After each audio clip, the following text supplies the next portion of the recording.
The forest. Emerging 350 million years ago, it's crucial to life on Earth. Home to 80% of the planet's biodiversity, forests and their treasures guarantee the survival of 1 in 5 human beings. But day after day, forests are shrinking as mankind grapples with an increasingly urgent dilemma. How can we reconcile our ever-rising demands with the need to protect forests' precious resources? In the four corners of the Earth, forests are buzzing with innovative solutions that also respect the living world. Men and women are drawing on scientific research, ancestral traditions, and their imaginations to reinvent the forest practices of tomorrow. Here's how these pioneers are joining forces to rewrite the great history of man and the forest.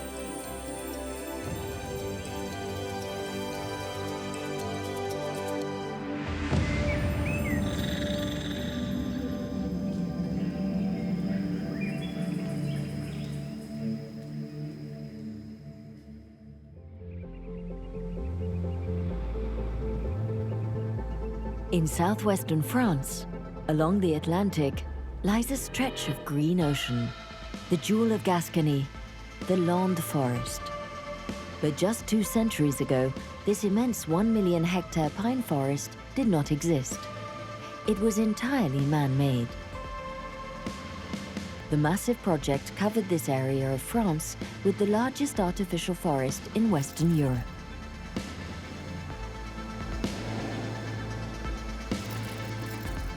Since its creation in the 19th century, this enormous plantation was meant to play a key role in French industry. But the forest is struggling to adapt to the 21st century with its countless upheavals. Without human intervention, it won't survive. And this dependence is weighing heavier and heavier on the tens of thousands of foresters who live off its timber. Today, more than ever, the forest needs to be reinvented to strike a balance in a changing world. But man is at the heart of the Landes forest. Will he manage to rise to the challenge?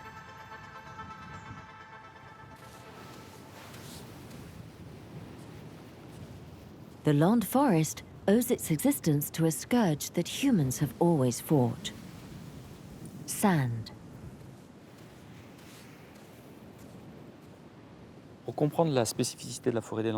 To understand what's so unique about the Landes forest in Gascony, the dune of Pilote offers a good perspective because it's highly symbolic. Sand is omnipresent here. We can see the contours and ripples of sand, the Landes territory stretching over 1 million hectares. You've got water to the west, the ocean with its mild, damp climate that bathes the entire region, and you've got the wind.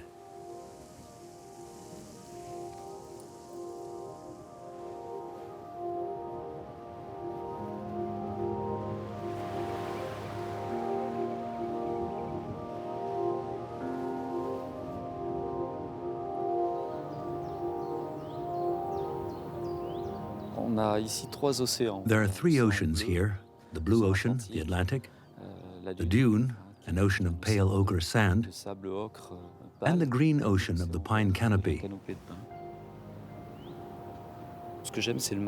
I love that time early in the morning or late at night when the dune has been swept clean of all traces. Everything marks sand. The tiniest bird, lizard, or fox that passed here on its way to the ocean in the morning. Each creature leaves traces on the dune. The dune is a book where we can read everything that happened during the night.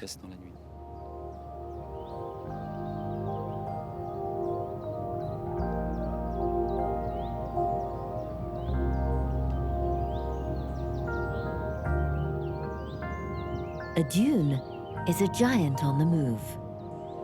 With the ocean blocking it on one side, it uses the wind to advance relentlessly inland.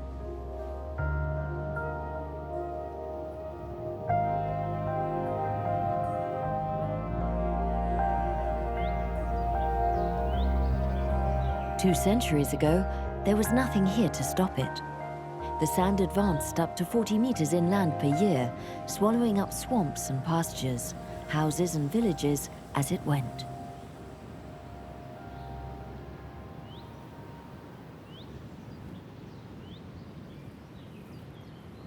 Tall beach grass was planted to stabilize the dunes. But it wasn't enough to halt the unstoppable daily progression.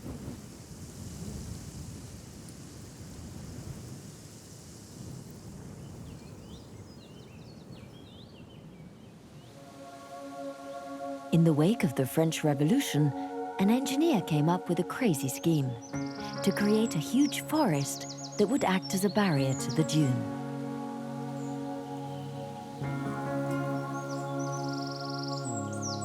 The tree he had in mind was an indigenous variety that was perfectly adapted to the sandy soil and climate of Aquitaine, the maritime pine.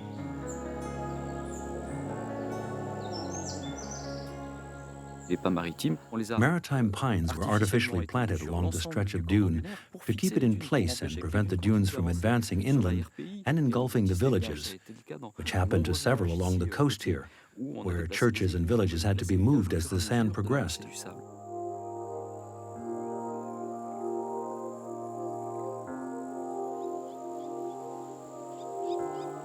Once we pass the handful of villages sprinkling the Landes coast, we find an immense heath, a wetland of which only a few vestiges remain.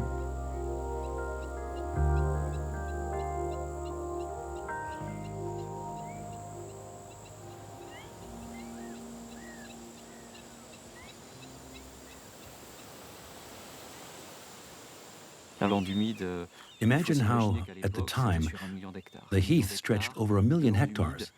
1 million hectares of wetlands with open expanses as far as the eye can see, where shepherds and their animals roamed. It was really quite unique.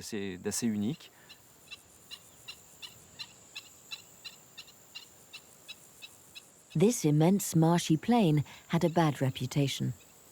It was the presumed source of countless illnesses, earning it the nickname of unhealthy desert. But what convinced Napoleon III to plant millions of pine trees in the Landes had nothing to do with hygiene. It may sound rather simplistic, but it was purely commercial. We all know the saying, if you want to kill your dog, blame rabies. The heartlands of the Landes were blamed for every evil: malaria, disease, a range of afflictions. It was said people lived poorly here, but actually there was an entire functioning culture. And they took a rural pastoral economy with its culture and way of life and turned it into a forest culture.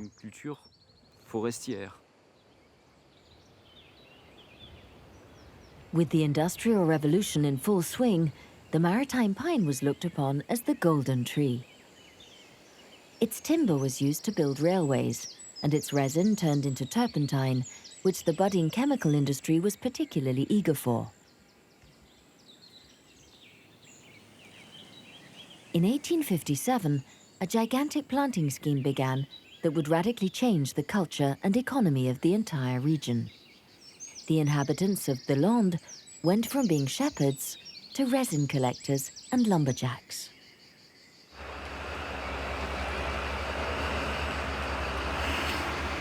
150 years after its creation, the pine forest is still the driving economic force in Aquitaine. The extraction of resin, which became too costly in terms of manpower, has been replaced by timber operations for building and the paper industry. The timber sector currently employs over 30,000 people and provides France's industry with nearly half the wood it needs.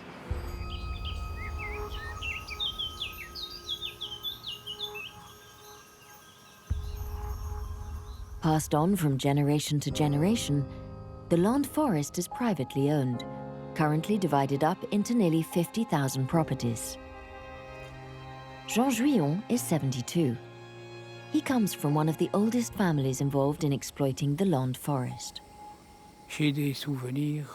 I have memories of coming here with my grandfather for the first time.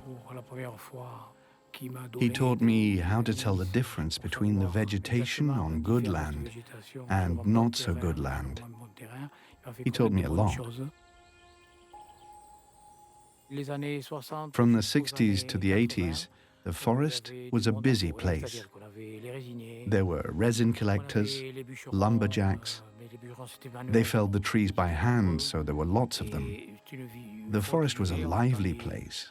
You heard shouts, singing. You'd see people walking everywhere in it. Everyone would call out. The ambience was very pleasant.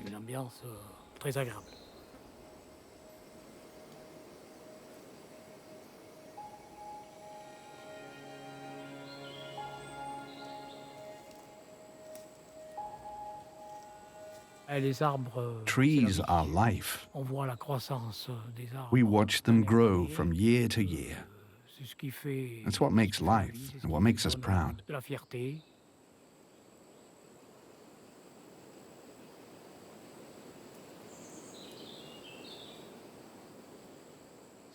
These trees are 65 years old and were planted by our ancestors, our fathers.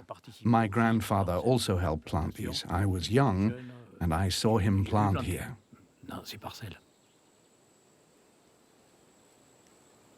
The trees are Jean Jouillon's pride and joy.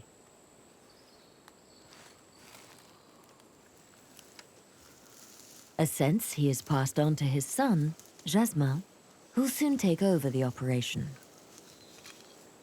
The two of them are marking trees in a plot of land to prepare for thinning. The other one's nicer. Here's the nicest one.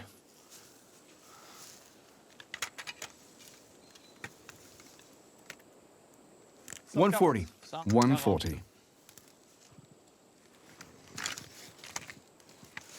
$160. $160.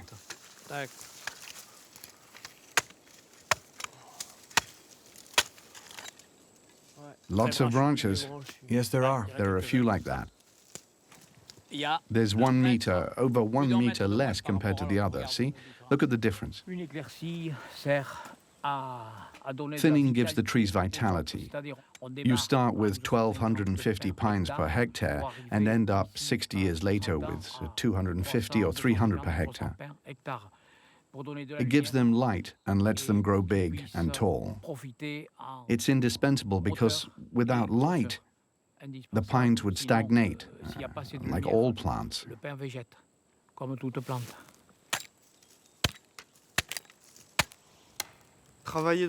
Working a plot my grandfather planted is a real pleasure. It's amazing, a real blessing. 160. 160, okay. I learned how to mark pines with my father. I do it exactly the way my grandfather did, the way the resin collectors did. The technique's been handed down over the ages. Good circumference, but big knots. Yes, the knots are big. For a forester, this is one of the best moments. Being with your son, marking trees, talking together, asking, what do you think? It's satisfying for us. The payoff is beautiful pines with nice trunks. In the Landes, every tree farmer's main concern is increasing the profitability of their land. In other words, producing the best pines, perfectly straight and without too many branches. To do so, they endeavor to improve the variety.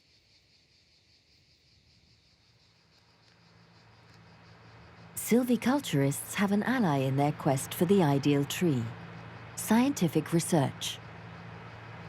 Annie Raffin, an engineer with the INRA, the National Institute for Agricultural Research, helms a program aimed at improving the maritime pine. Patient selection and controlled breeding have led to trees that are better adapted to forest exploitation. The INRA began improving the maritime pine in 1960. The first step was to select trees that stood out from their neighbors in terms of size, straightness, and perfect branches. Technicians scoured the Landes and located these trees, harvested branches from them, and grafted them many times. Grafting is a reproductive technique that allows several exact copies of the same tree to be obtained in order to pass on its complete genetic makeup to seedlings.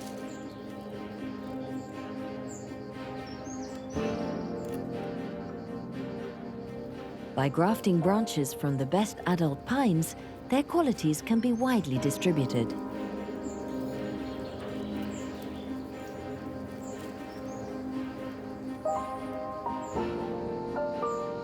Only pines with the same ideal genetic profile must be crossed. A lot of hard work goes into selective reproduction, which has nothing to do with nature.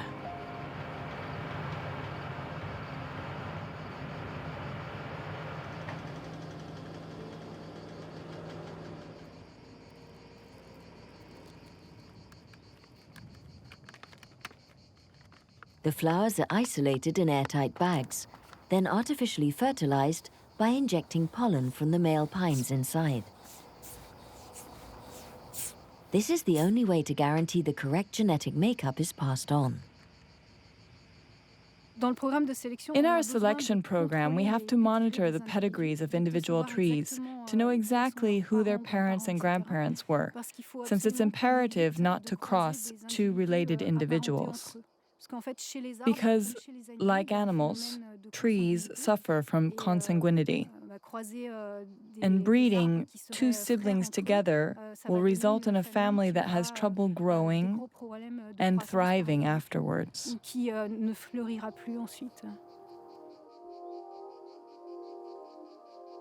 But before the right crossbreedings can be performed, specimens with the perfect profile must be located. 40 years ago, the INRA selected 700 exceptionally upright and robust pines.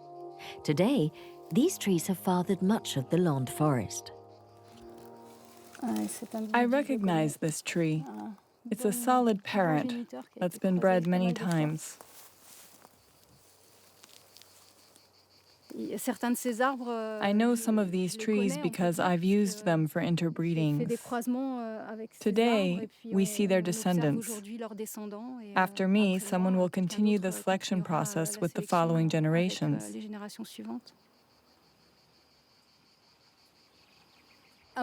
A selection program for a forest tree is on a very long time scale.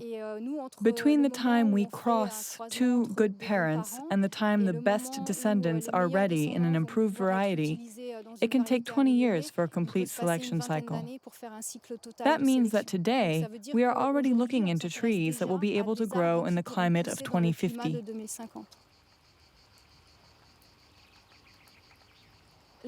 The goal is to provide the tree farmer with improved varieties, improved for growth, straightness, adaptation to environmental conditions, in a way that supports lumber production in Aquitaine.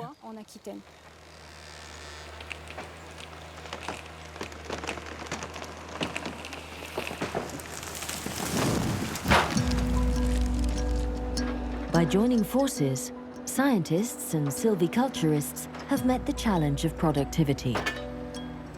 Whereas at the start of the 20th century, it took 60 years before the pines were ready to be cut, today they reach maturity after 40 years. For Jean Jouillon and his son, today is a big day. They're clear-cutting. To observe clear-cutting is to understand the logic behind the perfect geometry of the Landes forest.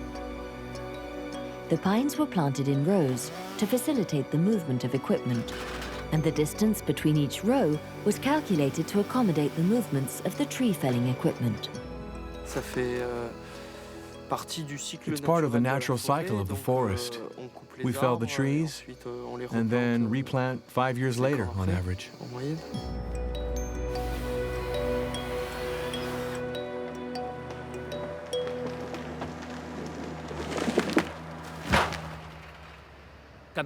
Clearing a forest after you've spent time marking the trees is satisfying. But later when you see the bare land, it gives you a little pang. It doesn't last more than a month, the time it takes to replant. Once you replant, you don't think about it anymore.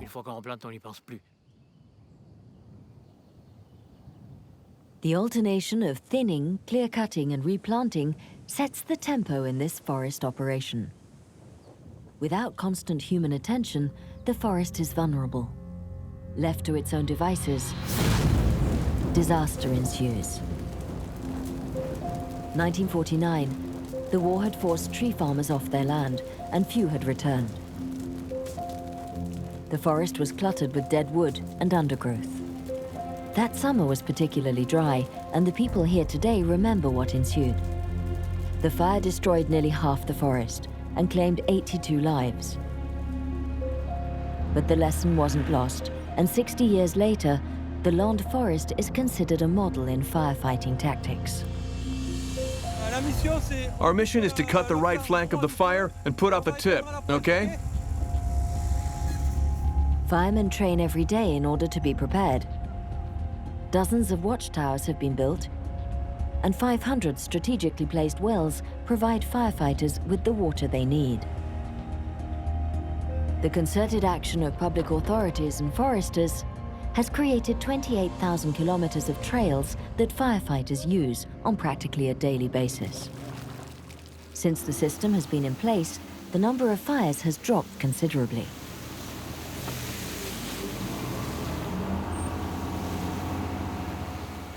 The tree farmers themselves formed an association and helped us set up the forest trails, which are strategic for us, because they let us get right inside the forest to each plot. So they helped us set this up, and also the forest wells, which provide water for our fire trucks, and let us fight fires more effectively.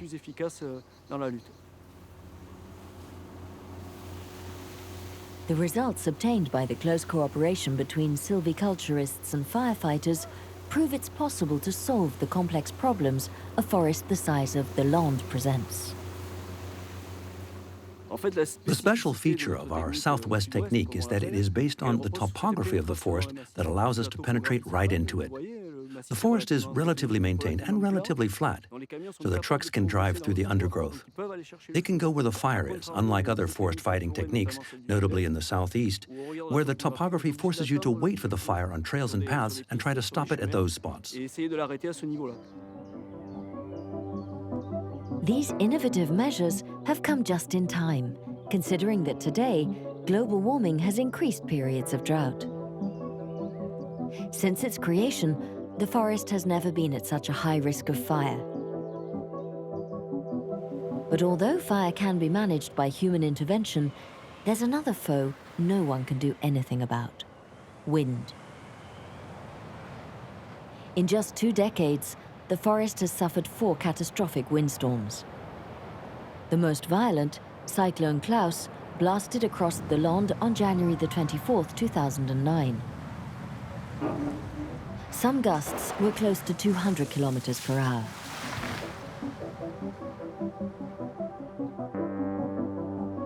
The consequences were tragic: 12 casualties and nearly 400,000 hectares of forest destroyed. The destructive power of the wind was multiplied by another factor: the dampness of the ground in winter. In soil softened by rain, the wind toppled the trees one on top of the other, and they fell like dominoes.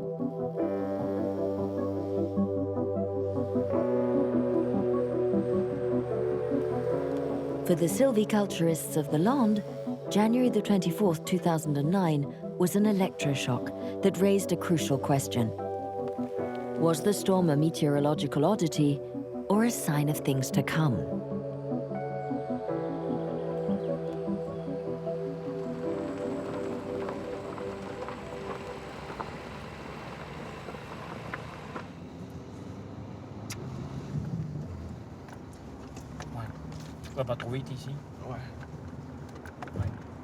Each time Jean Juillon returns to a plot of land which still hasn't been replanted, he recalls that terrible night where he nearly lost everything.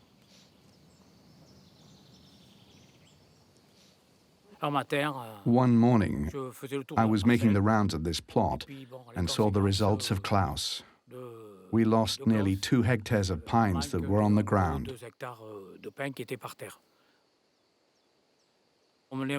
We were devastated when we saw the trees down, broken. It was a sight we'd never seen, a war scene, a peculiar sight that's hard to accept. We didn't know what to do, whether we should continue our operation like before. At first, I had doubts. Since the storm of 2009, all the land foresters have had doubts.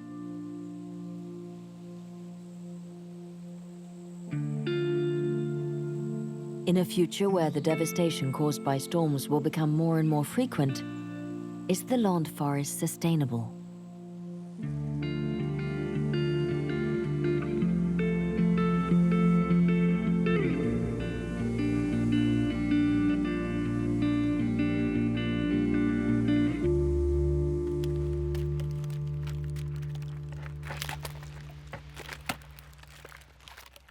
To determine why the damage was so extreme in the Landes, scientists wanted to take a closer look at the maritime pine, and particularly its roots. The roots make up almost half the tree. They play an important role in terms of water and mineral absorption, but also for stability. In the Landes, and even in Europe, stability is a major problem because it's the greatest cause of damage in forests, more so than insects or fire. In Europe, it's wind, storms. How much do you think that was going to be? With that circumference and height, 2 or 3 tons? Engineers with the INRA have set up tests to understand a fundamental feature: the maritime pine's ability to resist wind. These winches are able to tear out trees the way gale winds would.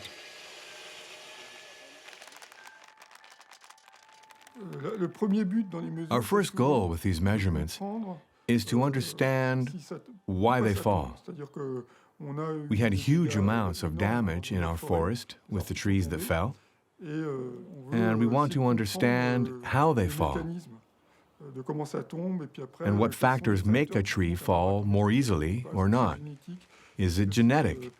Is it the way it's been planted? Is it something else, such as plantation density?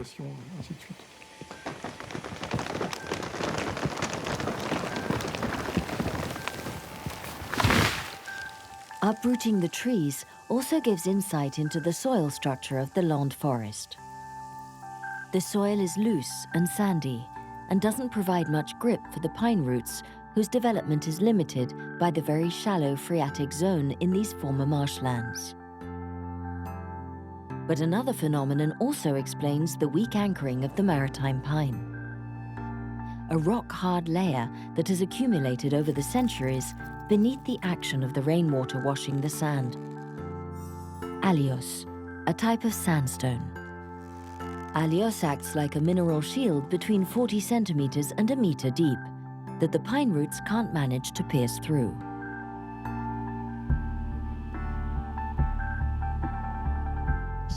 Here's the diameters: 50, 42, 33, 17, 13. A computer model of the root system gives a better understanding of how maritime pines adapt to the constraints of the Landes soil. The tree's main root, called the taproot, is quickly blocked by allios, while lateral roots develop horizontally just a few centimeters below the surface. The roots of the tree stop growing within its first few years. In the Landes forest, it's not uncommon that a tree standing 50 meters tall is only anchored a few dozen centimeters deep in the soil.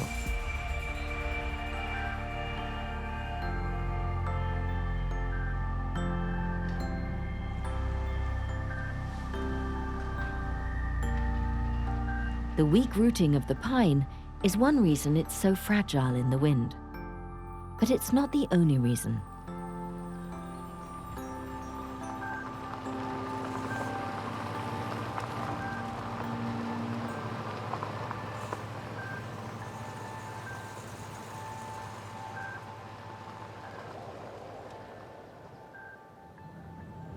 Yves Brunet is a researcher with the INRA who studies the impact of windstorms on the forest as a whole. His tools, anemometers and sensors placed atop an observation tower. Wind is a meteorological phenomenon first driven by differences in atmospheric pressure. Then when it arrives near the ground, it can be modified by the presence of trees, vegetation, buildings, and so on. When wind reaches a forest, for instance, it is slowed by the mechanical action of the trees.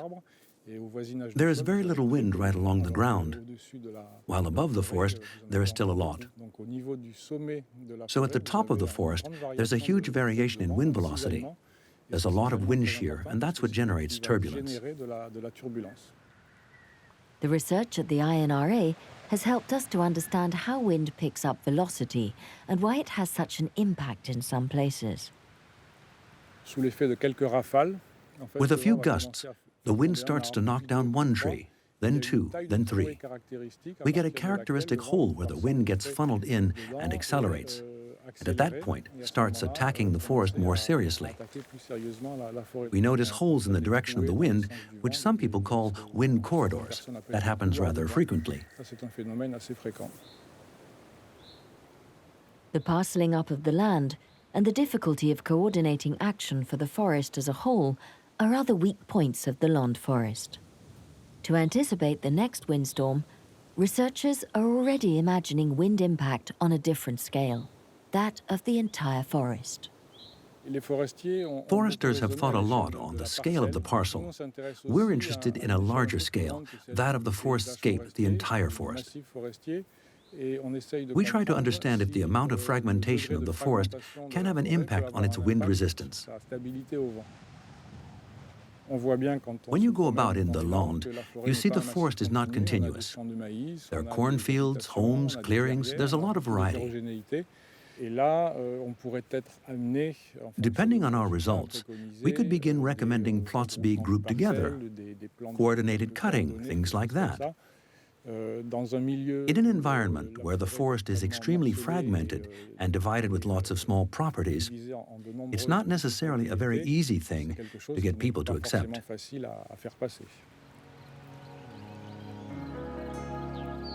While climate upheavals concern all foresters, some of them are even starting to reconsider the very basis of the Landes forest itself. Jacques Azera, owner of 200 hectares of forest, is one of them. The night of the cyclone, I immediately realized that I was going to have to change something if I wanted to remain in the forestry business. Concerned by the losses caused by windstorms, Jacques Azera has considered every alternative strategy. One alone has retained his attention: pro-silva silviculture, based on forest management that respects natural processes of forest growth and regeneration.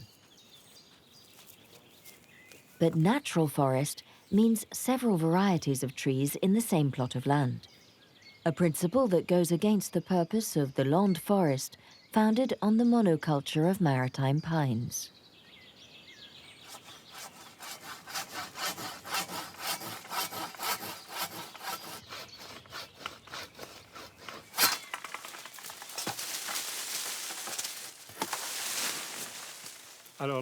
Here I'm pruning a nice oak tree. It's on a plot of my land which contains a healthy mix of varieties. We have the oak here, but a little further on there are pines and a few ash, a relatively large blend of varieties. Broadleafs have a very important influence on how a forest functions. For instance, in a forest of maritime pines, even just a few broadleafs will help enrich the soil a bit, In other words, broadleafs develop when the soil is a little more fertile than next door. And then once they're there, their presence improves the quality of the soil. So having them improves the conditions for growing maritime pines. Let's bear in mind that in this region, the maritime pine is the largest variety for almost every tree farmer, and that's why a very powerful commercial and industrial sector exists.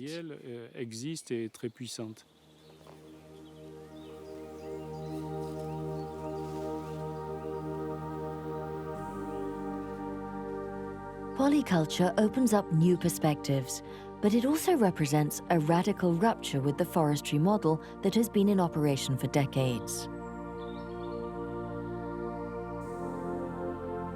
To change the forest, you must first change the people.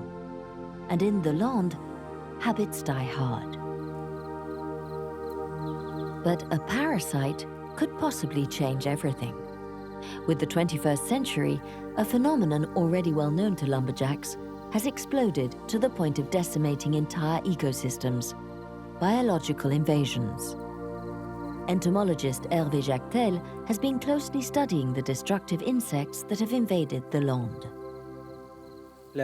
Most of the world's forests are currently experiencing a massive increase in public health risks, and the land forest is no exception. This is linked to two major phenomena. First, climate change, and second, biological invasions.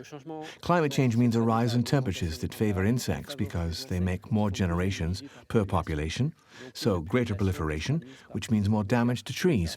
Biological invasions are all the insects that are introduced during commercial exchanges, containers that arrive in ports and airports.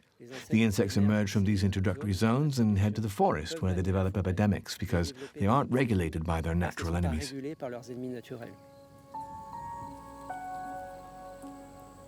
Heading up the list of the pine forest's enemies is a parasite well known to tree farmers: the pine processionary caterpillar.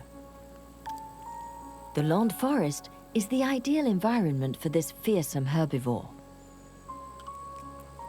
The maritime pine is perfect, as conifers are the habitat of choice for these voracious insects. They spin their cocoons in the branches and feed on its needles. Colonies of pine processionaries weaken the trees they infest by devouring their leaves each day. Even if the tree doesn't die, it's weakened by the attack. It develops poorly and becomes an easy prey for other pests.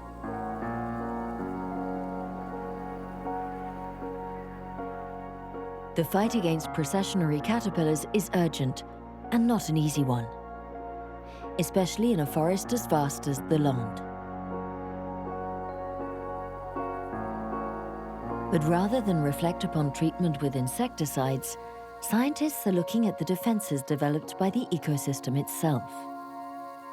Research on pine forests throughout the world have led to a surprising observation. Damage caused by processionary caterpillars is much greater in forests planted exclusively of pines than in forests where several varieties of tree grow. Hervé Jactel decided to look into the predators of this destructive pest. I'm installing a clutch of processionary pine eggs that came from a lab here onto a branch of maritime pine. Comparing different ecosystems will help determine which ones the processionary's enemies thrive best in. The goal is to understand why there is more predation among blends of maritime pines and broadleafs, notably birch, than in pure pine populations. The great tit is one of the rare birds that dare attack the nests of processionary caterpillars with their fearsome, irritating hairs. Only the hoopoe is more effective. It digs up cocoons hidden in the soil, destroying nearly 70% of processionary larvae. Unfortunately, these two types of birds have a hard time adapting to a forest comprised exclusively of maritime pines. What we aim to do is put up a preventative biological fight, consisting of diversifying the varieties of forest trees to offer different habitats for the natural enemies that live in mixed forests and can thus naturally control any type of destructive insect that attacks the maritime pine, be it the processionary pine, bark beetle, or other potentially invasive insect that could find its way into our forests. Although the processionary caterpillar makes foresters nervous, the threat of an even more voracious parasite looms over the land forest, the pine wilt nematode. This microscopic worm has already decimated entire forests in Japan. It penetrates the tree itself and dries it up by blocking the circulation of water. Today, it has arrived at the threshold of Europe. It travels in the abdomen of certain longhorn beetles, which are already here. One of them is the monocamus, or soya beetle. Soyas are what we call insect vectors of the nematode. The nematode may be exotic from China, but the vector, the insect, has always been present in Europe.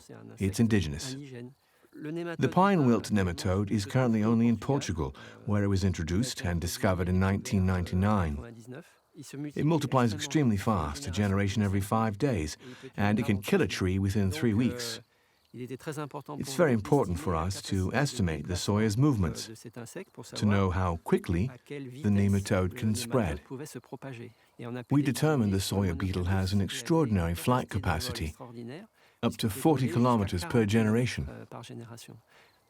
That means the front can advance by 40 kilometers a year, which explains that it will gradually reach Spain and arrive in France sooner or later.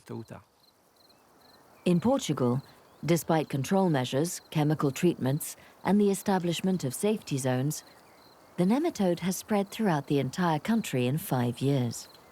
For the land, there is only one potential defense: boost the forest's resistance by diversifying it. We now know that mixed forests with several varieties of tree have a lot more advantages than simply controlling pests. For example, they're often more productive, more resistant to drought. They're also home to greater biodiversity. They're often more inviting for people too. So there are many advantages to silviculture that isn't based on a monoculture, but that associates different tree varieties. When the land forest was created, biodiversity wasn't on the agenda yet. And perhaps that is the forest's Achilles heel.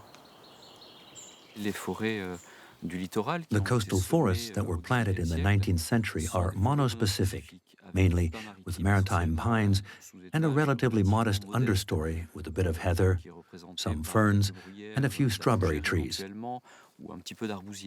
But it lacks compartments of the ecosystem, so these forests are relatively more sensitive. A more diverse forest has huge ecological advantages. But in the eyes of forest operators, the determinating factor of these more natural foresting practices remain the increase in profitability.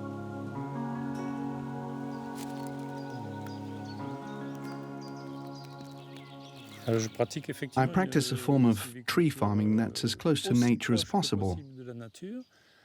What that means is I consider the ecosystem to be my real production tool. It isn't the tractors I take into the forest that are going to harm and damage it. If I manage to have ecosystems that are in their most natural state possible, that's where they'll be the most effective and productive. My concerns are economic. I aim to live off my forest. But to do so, I can't ignore the conditions of growth, the soil, the climate, the wildlife there, plant diversity. It's all one big whole. In the end, if all that is working well, my earnings are improved. My production goals are what is the highest, the most noble, the most profitable type of wood. Knowing that a tree you've known, that you've raised, cut and sold or used yourself, knowing that that tree has become timber and is now part of a house or a piece of furniture, a stairway or desk. Now, obviously, that's highly satisfying. There's an important emotional aspect, but that's not all. There's also the fact that when we use the wood for beams or rafters, the time it takes the tree to grow, say 80 years, well, that's 80 years of carbon gas trapped from the atmosphere and stored underfoot in the tree.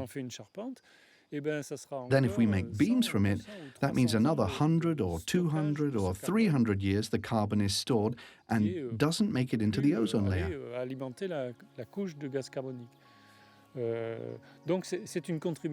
So it's an important contribution to the climate, to the evolution of our societies.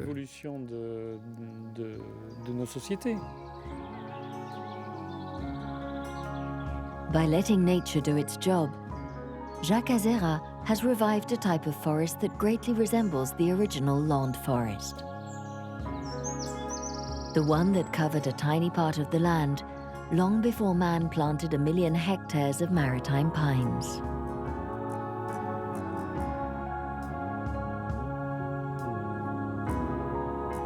Only a few islets of this ancient forest ecosystem remain around the dune. One of its last vestiges lies in the north of the region, near Cousseau Pond.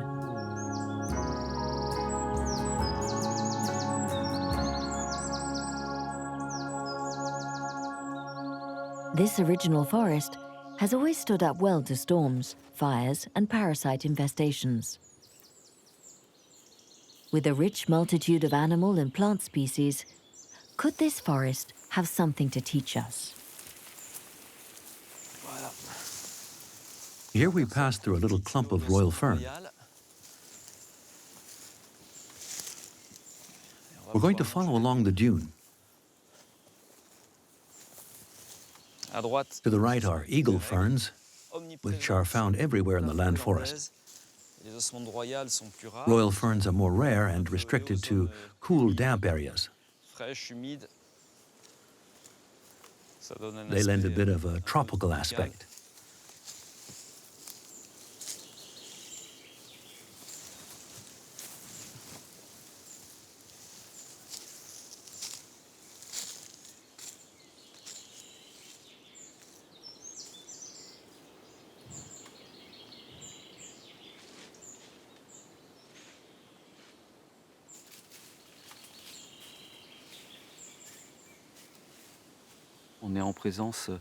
Here we are in what we call a natural forest that appeared shortly after the formation of the old parabolic dunes around 1500 years ago. It's a natural forest made up of species we see around us. Maritime pine, which is native to the region, pedunculate oak, birch, evergreen oak, strawberry trees. There's a range of varieties. The ecosystem had time to develop with all its components and diversity.